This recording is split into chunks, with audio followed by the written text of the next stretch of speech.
Hey everybody, I'm here with the brand new HTC One M8. I just wanted to show you guys the phone, give you a brief video of it. This is on Sprint, and I'm upgrading from the Galaxy S3, so any impressions that I have regarding speed, battery life, etc. will be relating to that. Alright, so here we go. So, the HTC One M8, this is Sprint's newest version of their HTC One line that they debuted last year. As you can see, you've probably seen people with the old one, what they're now calling the M7, but what was called the HTC One, and you can tell that it doesn't look much different. If you're looking at it, you might think, hey, I've seen people with that phone. Well, you probably haven't. The first key thing to notice is these little rounded things right there. You see them on the things? They're much more rounded than the old HTC One. The other thing is, at least from the front, it's quite a bit taller. If you pick it up, it's a little bit heavier, and that's because instead of being made of 70% metal, it's 90% compared to last year's. So really the only plastic is on the top. You can't really see, I'm sorry about that, but that little top part is plastic, and then there's some plastic on the back. And the reason for that is for their radios, so that you can get cell service. On the back, is a little similar. You got the HTC logo here.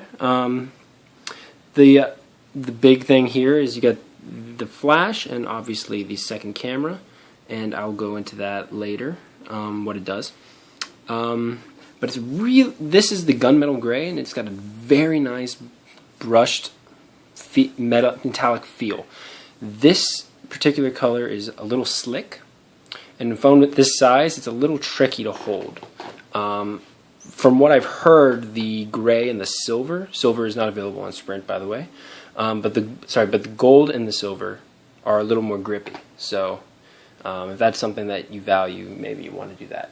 Okay, so let's go into the phone. Power button's up here, but a cool thing that they've done is if you hold the phone, you can double tap and it can come on. And then I can lock it like that too. Another thing, as I can swipe up, and normally it works. There we go. And I can do that. So let me show you the lock screen. So this is the lock screen. As you can see, this is the phone, and that's all the stuff. Lock screen is very simple. You can just pull the icon of the app to unlock. Haven't looked to see if you can change those yet. I'm sure you can. To unlock, this will unlock the phone. This will take you to your home screen, and if you go here, sorry, I did that backwards. But let me show you some of the other motions. There are a lot of motion things that you can do to unlock your screen, and so by swiping from the left to right, I can actually open Blink Feed.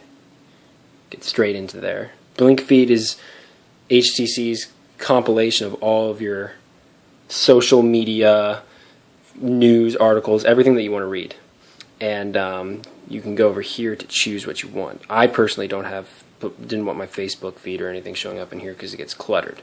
But if you want to just pick one thing, then you can just pick specifically from here. Then you can narrow it down. It's actually very nice. I really like it. I'm a Flipboard person, and I'm not even going to be using it now. Another thing you can do is you can swipe in from right to left.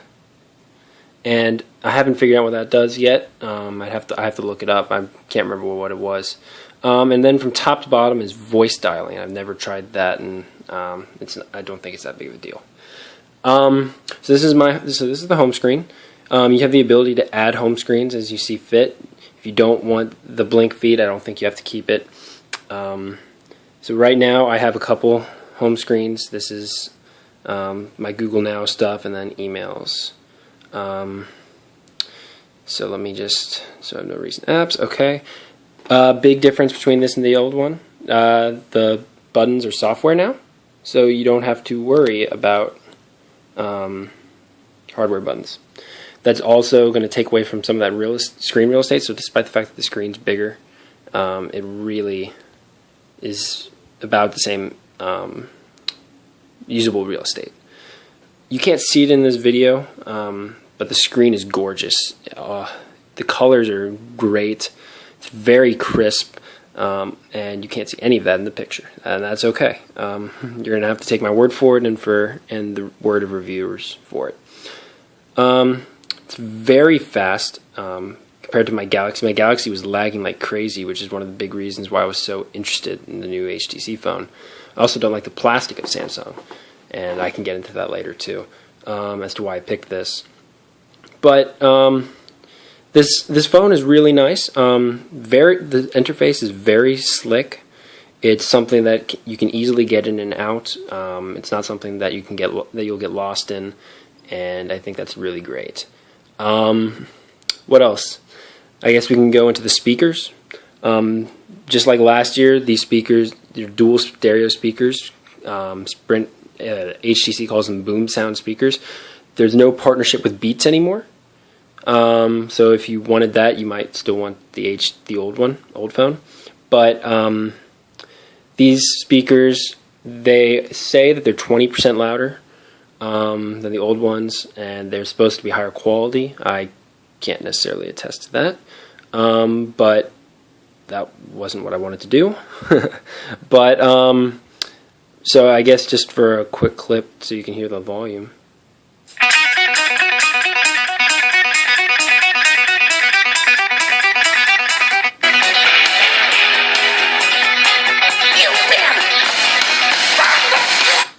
So I don't know if that really helps, but trust me, they are quite loud. Headphones, I haven't cranked them up to max, but it does seem louder than the Galaxy. Quality, I'm not a big quality audio guy, so I'm not the right guy to ask for that. They sound fine to me. Next up, probably the biggest change on the whole phone is this camera. Now, this camera here is the exact same camera on the old phone. It's their 4 megapixel, or what they call the ultra pixel camera. And the idea is that less megapixels means more light. I'm not a big picture guy. I haven't taken a lot of pictures, but it works fine. This second camera is what's really interesting. The second camera is a depth camera, and what it does is it picks up the depth of a picture and then gives you options to mess with it and to deal with the stuff. So I just took some really BS pictures, and so let's look at this one. This is a picture that I took and I've modified, and stupid Galaxy camera can't really show it. If you look really hard, you can see that the camera is able to clarify the foreground versus the background. And the way it does it is it uses this depth sensor, and the depth sensor is really able to isolate what's what. And so actually, I have this. They also saved a copy of the original, and so I should be able to show you sorta. It's going to be really bad to see since you can't really see with this camera, but you can tap on something, and you can sort of see it on this video. But you can sort of see that when I'm tapping on a place, it's focusing in on that place, and everything else is blurring out. And the idea is that you're creating a sense of depth, and I find that really cool. It's not something that you should consider buying the phone for just for that. There are much better cameras out there, especially the Nokia phones, but that is a nice gimmicky feature that you can show off, and it's really cool. As for the front-facing camera, it's actually 5 megapixels, so that's higher than the back camera. Haven't tested out the front camera yet, so I have no opinions on that. This video is getting pretty long, so let me wrap it up, sorta. Battery life. Battery life's the last thing.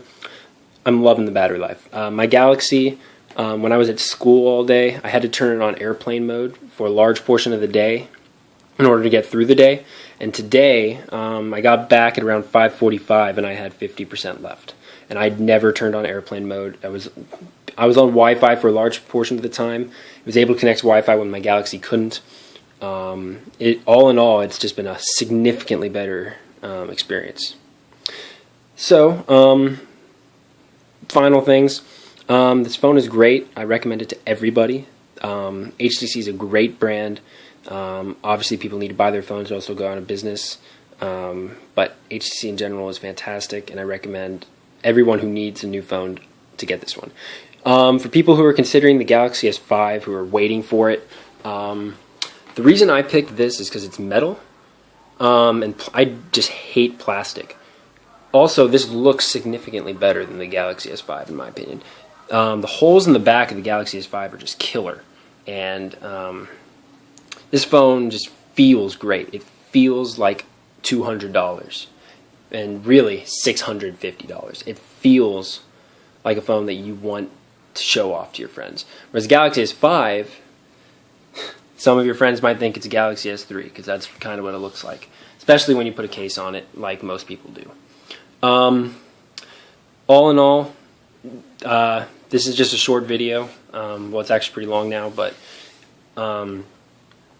you can read reviews and stuff, but my recommendation is go in and just check it out, and I think you'll be very impressed. And last bit, I completely forgot about it. It actually comes with an SD card slot right over here, right up here. And so if that's a big deal, then this is the phone for you, because it's got 32 gigabytes of space, and also has an SD card slot supporting up to 128 gigabytes. Okay, so that's it from me. If you have any questions, hit up the comments, and I'll try to answer you as best as I can. Thanks for watching.